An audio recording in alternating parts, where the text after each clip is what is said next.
प्रिय विद्यार्थियों, नमस्ते।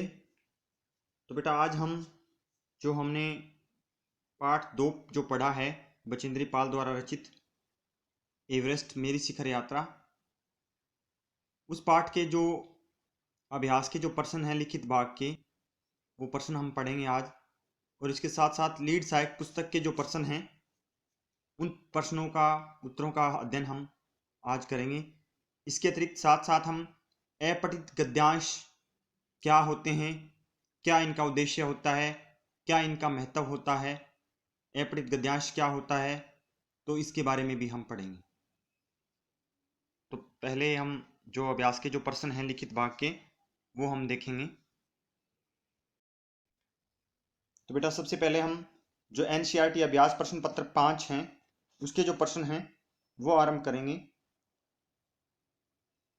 लिखित भाग प्रश्न नंबर ग निम्नलिखित के आशय स्पष्ट कीजिए।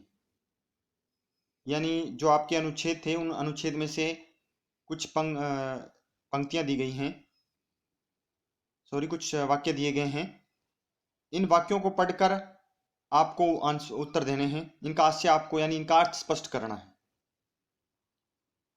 ये बात जो वाक्य दिया गया है, ये वाक्य किसने कहा था, उनके कहने का आशय क्या था, ये बात आपको स्पष्ट करनी है।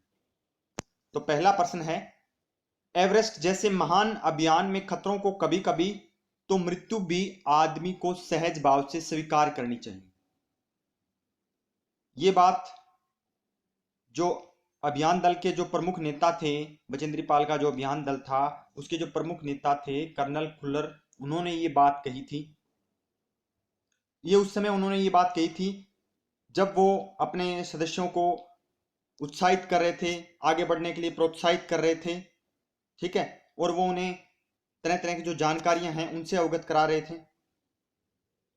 और क्योंकि उस समय जो एक शेरपा कुली था उसकी मृत्यु का समाचार जब वो बेस कैंप में थे वहां उन्हें प्राप्त हुआ था, तो उन्होंने सदस्यों में उत्साह बना रहे और इस अभियान दल के जो होने वाली जो दुर्घटनाएं हैं उनकी वास्तविकता से वो परिचय कराना चाहते थे, जो कर्नल खुल्लर हैं, ठीक है। तो इसलिए उन्होंने बताया भी किस तरह एवरेस्ट की चढ़ाई है वो कोई क्या है भी आसान काम नहीं है। ये बहुत बड़ा खतरों से भरा हुआ एक अभियान होता है और इसमें कभी कभी भी पर्वतारोही होते हैं, वो पर्वतों की यात्रा करते समय कभी कई बार उन्हें मृत्यु भी प्राप्त हो जाती है। तो वो समझाते हुए अपने दल के सदस्यों को कहते हैं भी इस तरह की जो घटनाएं होती हैं उन्हें हमें स्वाभाविक घटना के रूप में लेना चाहिए, यानी उन घटनाओं को हमें स्वीकार करना चाहिए भी। अगर हम इतने मुश्किल सफर पर जा रहे हैं, इतनी ऊंची चोटी पर जा रहे हैं, तो कई तरह की जो प्रतिकूल परिस्थितियां हैं उन परिस्थितियों का सामना हमें करना पड़ेगा।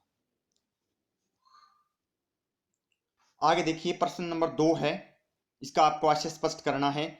सीधे धरातल पर दरार पड़ने का विचार और इस दरार का गहरे चौड़े हिमविदर में बदल जाने का मात्र ख्याल ही बहुत डरावना था। इससे भी ज्यादा भयानक इस बात की जानकारी थी कि हमारे संपूर्ण प्रयास के दौरान हिमपात लगभग 1 दर्जन आरोहियों यानी पर्वतों पर चढ़ने वाले और कुलियों को प्रतिदिन छूता रहेगा। तो ये उस समय की जो परिस्थितियों से अवगत कराया गया है जब वो ऊपर चढ़ रहे होते हैं, ऊपर चढ़ने से पहले, ठीक है। तो वहां पर जब उन्हें पता चलता है भी भारी हिमपात हो रहा है तो उस समय का ये आशय है और किस तरह हिमपात के कारण क्या क्या परिस्थितियां उत्पन्न होती हैं उनके बारे में बताया गया है। तो क्या उत्तर होगा भी, इस कथन के माध्यम से ये बताया गया है भी जब क्या है, जब भारी पर्वतों के ऊपर जब भारी हिमपात होता है तो बर्फ के जो खंड यानी बर्फ के जो टुकड़े होते हैं उन टुकड़ों के दबाव से कई बार क्या है, जो धरती का जो धरातल है उस पर भी दरार पड़ जाती है। हिमस्खलन होने से जो बड़े बड़े बर्फ के टुकड़े जब गिरते हैं तो उससे भी धरातल पर दरार पड़ जाती है और यह दरार इतनी बड़ी गहरी और चौड़ी होती चली जाती है कि इसे हिमबद्र में बदल जाती है। और ये जो हिमविदर होते हैं यानी बर्फ के टुकड़े क्या हैं वो आपस में क्या हैं, अलग अलग हो जाते हैं। तो ये जो हिमविद्र होता है वो क्या है, बहुत ही खतरनाक होता है। तो ये जब बात लेखिका ने ये सारी बातें सुनी तो वो क्या है, एकदम से भय उसके अंदर उत्पन्न होना स्वाभाविक था। और इससे भी ज्यादा भयानक जानकारी ये थी भी पूरे प्रयासों के बावजूद भी यह भयंकर जो हिमपात है वो पर्वतारोहियों यानी पर्वत पर चढ़ने वाले व कुलियों यानी जो सामान ढोने का काम करते थे उसको परेशान करता था, उनको परेशान करता था और उन्हें इनका सामना करना पड़ेगा।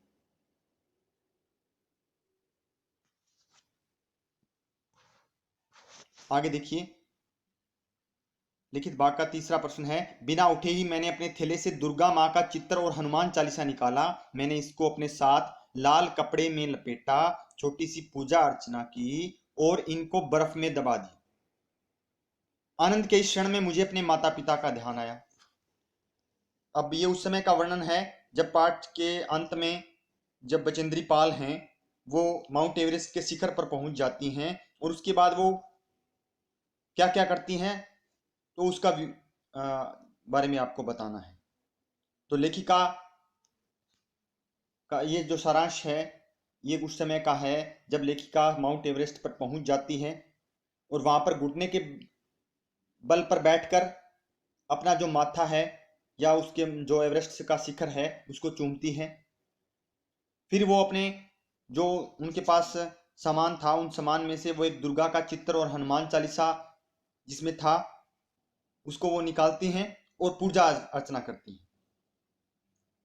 और वो बहुत अधिक खुश हो जाती हैं, उसे अपने माता पिता की याद आने लगती है क्योंकि यह एक बहुत बड़ा महान या एक गौरवमय क्षण था उनके लिए, गौरवमय पल था क्योंकि आज तक कोई भी महिला उस माउंट एवरेस्ट के शिखर पर नहीं पहुंच सकी थी।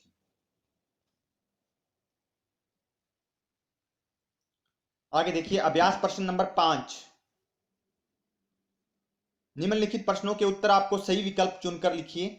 यहां आपको उत्तर दिए गए हैं लेकिन जब आपसे ये प्रश्न पूछे जाएंगे तब आपसे वो विकल्प दिए जाएंगे और उन विकल्प में से आपको एक विकल्प उत्तर के रूप में छांटना है। जैसे अग्रिम दल का नेतृत्व कौन कर रहा था, यानी जो दल लेखिका के दल से पहले पहुंचा था उस दल का नेतृत्व कौन कर रहा था। तो कौन कर रहा था, जो प्रेमचंद थे वो अग्रिम दल का नेतृत्व कर रहे थे। बचेंद्री पाल किस अभियान दल में शामिल हुई, जो बचेंद्री पाल का जो दल था उनका उसका क्या नाम था, तो उसका नाम था एवरेस्ट अभियान दल। अगला है तेंजिंग कौन थे, वो एक सबसे पहले एवरेस्ट पर चढ़ने वाले एक शेरपा थे। जब वो बीच में आते हैं उस समय आते हैं जब जो लेखिका है वो चढ़ाई करने के लिए तैयार होती हैं, तब वो अपनी पुत्री डेकी के साथ वहां उस अभियान दल के सदस्यों से वो बातचीत करने के लिए आते हैं। बचेंद्री ने एवरेस्ट की चोटी पर पहुंचने के पश्चात सबसे पहले बर्फ की खुदाई क्यों की। अब ये हमने पढ़ा था भी क्यों की थी, क्योंकि वहां पर ऊपर खड़े होने के लिए जो जगह थी वो बहुत कम थी। तो बर्फ की में फावड़े की खुदाई के द्वारा वो अपने आप को सुरक्षित करना चाहती थी, स्थायी और सुरक्षित करना चाहती थी ताकि वो आसानी से खड़ी हो सके उस शिखर पर। आगे है बचेंद्री पाल ने तेंजिंग को अपना नौसिखिया के रूप में क्यों दिया, अपना परिचय नौसिखिया के रूप में क्यों दिया। क्योंकि हालांकि हमने पढ़ा था भी जो बचेंद्री पाल हैं वो उत्तराखंड के क्षेत्र में रहने वाली एक लड़की है, पर्वतों पर उसका आवागमन रहता है, लेकिन इतनी बड़ी जो माउंट एवरेस्ट का जो शिखर था उस पर चढ़ना उनके लिए एक नया अनुभव था, इसलिए वो ये बात कहती है वह पर्वतारोहण के लिए नई थी। आगे है 5.2 निम्नलिखित प्रश्नों के उत्तर आपको एक वाक्य में लिखने हैं। बचेंद्री पाल के लिए तेंजिंग ने क्या शब्द कहे थे। जब तेंजिंग अभियान दल के सदस्यों के पास आते हैं तब वो अपना जो अभियान दल के जो सदस्य हैं वो सभी अपना परिचय देते हैं। तब बचेंद्री पाल के लिए जो तेंजिंग है जब बजेंद्री पाल का परिचय होता है तेंजिंग के साथ, तो उस समय क्या कहते हैं तेंजिंग? तो तेंजिंग जो हैं वो बचेंद्री पाल के साहस से प्रभावित होकर ये बात कहते हैं भी तुम एक क्या है पर्वतीय लड़की लगती हो, पर्वतीय क्षेत्र में रहने वाली लड़की लगती हो, तुम तो क्या है अवश्य ही पहले ही प्रयास में तुम्हें तो जो शिखर है माउंट एवरेस्ट का उस पर पहुंच जाना चाहिए। प्रश्न नंबर 6 है कर्नल खुल्लर क्यों प्रसन्न थे? अंत में जब कर्नल खुल्लर को जब सूचना दी जाती है भी जो बचेंद्री पाल हैं वो माउंट एवरेस्ट के शिखर पर पहुंच गई हैं, तो ये बात सुनकर कर्नल खुल्लर बचेंद्री पाल के एवरेस्ट अभियान की सफलता से प्रसन्न होते हैं। बचेंद्री पाल ने एवरेस्ट की चोटी पर पहुंचकर किसे याद किया? तो बचेंद्री पाल ने एवरेस्ट की चोटी पर पहुंचकर याद किसे किया था? अपने माता पिता को स्मरण किया था, क्योंकि उस समय वो जो पल था वो एक गौरवान्वित करने वाला पल था। प्रश्न अड़े है बचेंद्री ने तेंजिंग को अपना परिचय देते हुए क्या कहा और क्यों? अब ये जो पीछे आप मैंने विकल्प बहुविकल्पीय जो प्रश्न पढ़े थे उनमें भी था कि बचेंद्री ने तेंजिंग को अपना परिचय यह कहकर दिया भी वह बिल्कुल ही नौशखिया पर्वतारोही लड़की है, कि बिल्कुल ही नया अनुभव रखने वाली, पर्वत पर चढ़ने वाली महिलाओं में से बिल्कुल ही नया अनुभव रखने वाली वो लड़की है। ऐसा इसलिए उसने कहा था क्योंकि एवरेस्ट पर उसका यह पहला अभियान था।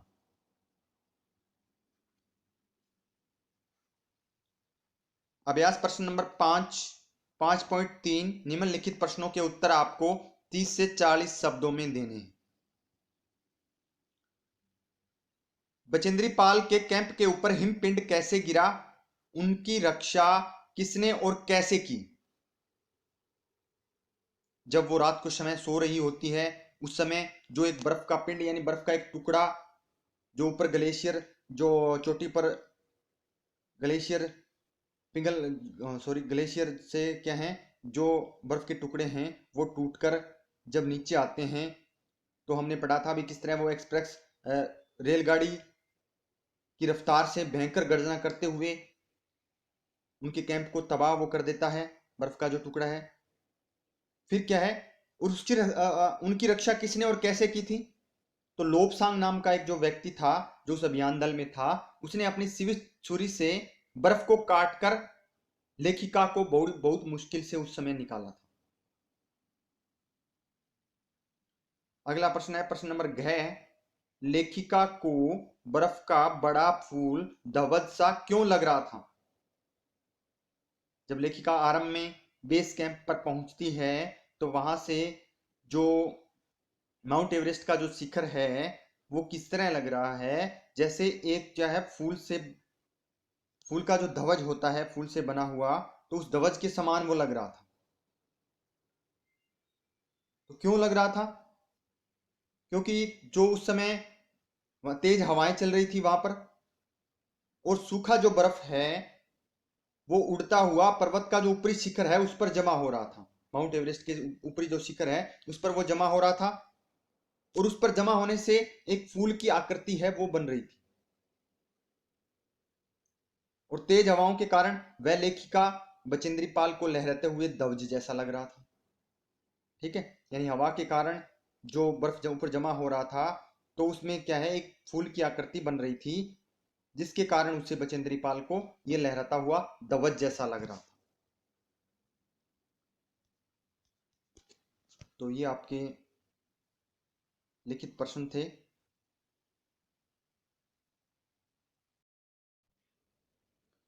अब देखिए जो अगला प्रश्न है, यानी अगली जो दैनिक समीक्षा जो करेंगे वो जो बोर्ड के प्रारूप है उसके अनुसार हमारे प्रश्न पत्र का जो पहला भाग है वो अपठित बोध का है, यानी अपठित गद्यांश के बारे में है। और अपठित गद्यांश में सिर्फ जो समझ पर आधारित प्रश्न पूछे जाते हैं। तो आइए आज हम अपठित गद्यांश के भाव को समझने और उस पर आधारित प्रश्नों के उत्तर लिखने का जो कौशल है उसके बारे में जानेंगे। तो पहले हम एक वीडियो के माध्यम से अपठित गद्यांश के बारे में जानेंगे।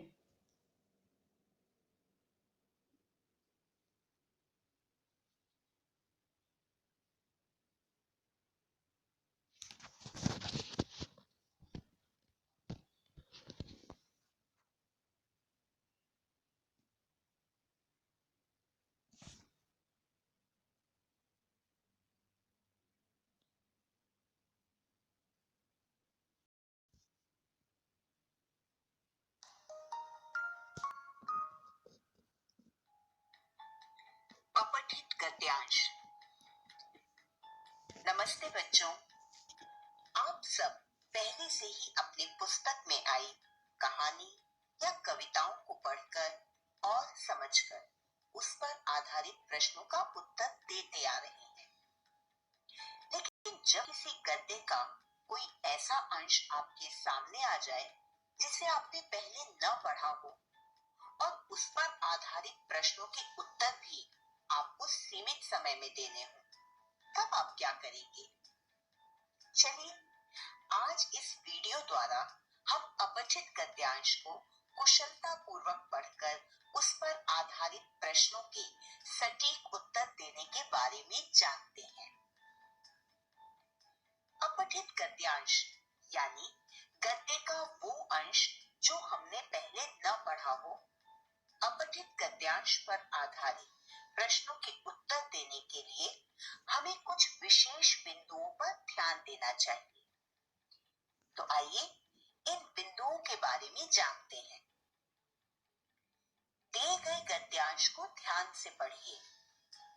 पूछे गए प्रश्नों को ध्यान से पढ़िए। गद्यांश को पढ़िए और पूछे गए प्रश्न से जुड़ी गई जानकारी को रेखांकित कीजिए। उत्तरों का गठन करते समय वाक्यों की संरचना पर ध्यान दीजिए। वर्तनी की शुद्धता पर ध्यान दीजिए। गद्यांश के मूल भाव या विषय वस्तु को समझकर पढ़िए। मुहावरे, लोकोक्तियों, कहावतें और सूक्तियों को पढ़कर समझिए, लेकिन उत्तर लिखते समय इनका प्रयोग मत कीजिए। 1 अंक का उत्तर अधिकतम 20 शब्दों में, 2 अंक का 25 से 40 शब्दों में स्पष्ट रूप से लिखिए। एक ही बात को बार बार मत लिखिए। यदि शीर्षक लिखने को कहा जाए तो उसे प्रभावी और संक्षिप्त रूप में लिखिए। विराम चिन्हों का सही प्रयोग कीजिए। तो आप भी इन बातों पर ध्यान देकर अपठित गद्यांश को सफलतापूर्वक हल कर सकते हैं। आप भी अपठित गद्यांश से जुड़े प्रश्नों का उत्तर देते समय इन बातों का ध्यान रखें। अच्छा बच्चों, आपको शुभकामनाएं। Happy learning.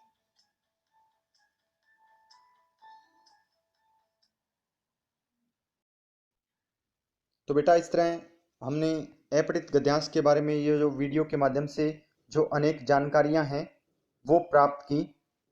सबसे पहले तो अपठित गद्यांश होता क्या है, इसके बारे में आपको बताया गया कि गद्य का एक ऐसा अंश होता है जिसे हमने पहले ना पढ़ा हो, यानी जो हमारे पाठ के जो हमारी पुस्तक के जो लेसन होते हैं उन लेसन में से वो नहीं आते हैं। अपठित यानी जो भाग हमने कभी नहीं पढ़ा हो, ऐसे जो अपठित गद्यांश हैं वो हमारे एग्जाम में आते हैं। तो फिर हमें बताया गया कि किस तरह अपठित गद्यांश को सबसे पहले हमें ध्यान से पढ़ना चाहिए। ध्यान से पढ़ने के बाद उस अपठित गद्यांश में से जो पर हमें प्रश्न पूछे गए हैं उन प्रश्नों को भी ध्यान से पढ़ना चाहिए।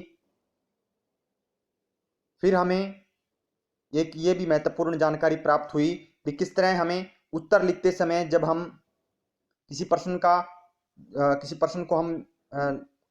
उत्तर लिख रहे हैं तो प्रश्न से संबंधित जो जानकारी है वो हमें जो अपठित गद्यांश में से रेखांकित करनी चाहिए, ताकि हमें उस प्रश्न का उत्तर हम सही रूप से दे सकें।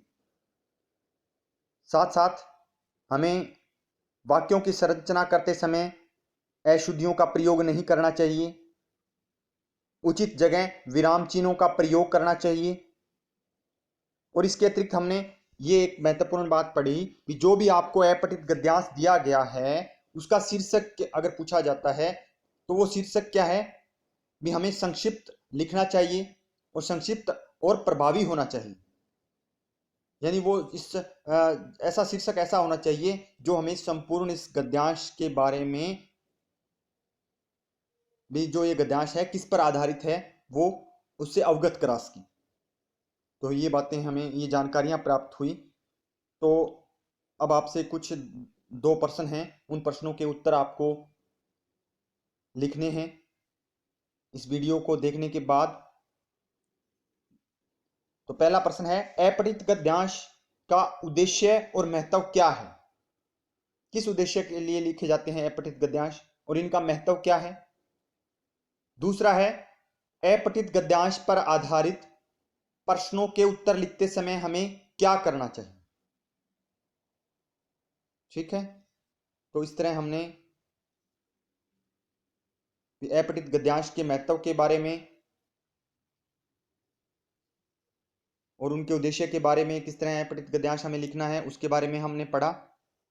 अब हम जो स्वामी विवेकानंद के बारे में जो अपठित गद्यांश दिया गया है आपकी लीड सहायक पुस्तक में, उसके बारे में चर्चा करते हैं।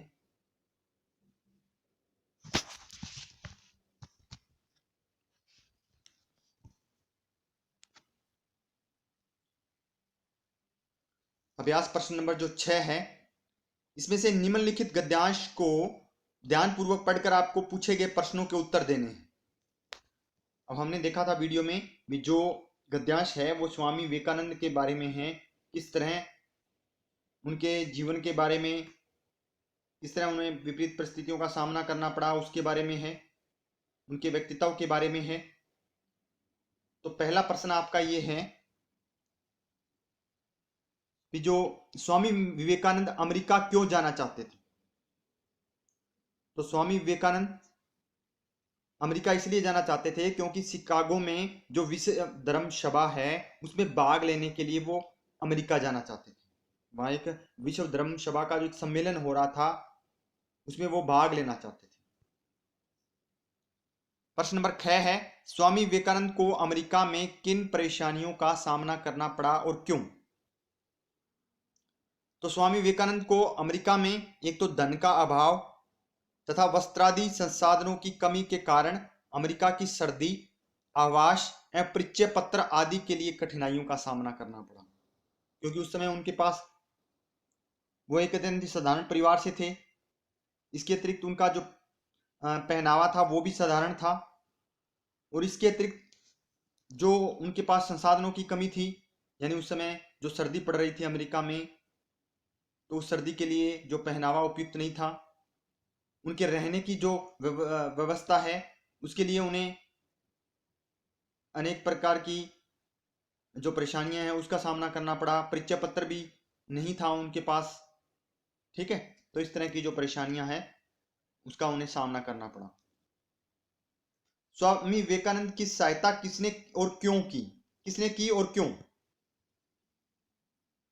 तो स्वामी विवेकानंद की जो ज्ञान तार्किकता, यानी जो उनका ज्ञान था, उनके गुणों से, उनके तर्कों से प्रभावित होकर हार्वर्ड एक जो यूनिवर्सिटी है वहां के एक प्रोफेसर ने उनकी सहायता की थी।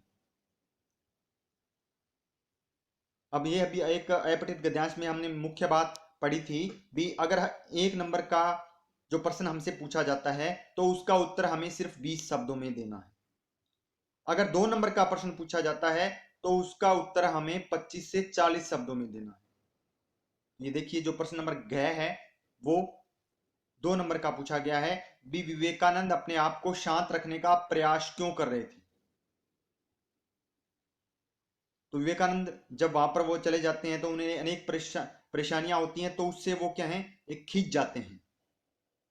तो स्वामी विवेकानंद को जब ये बात पता चलती है भी परिचय पत्र के बिना धर्म सभा में प्रवेश नहीं मिल सकता है, तो वे चिंतित हो गए।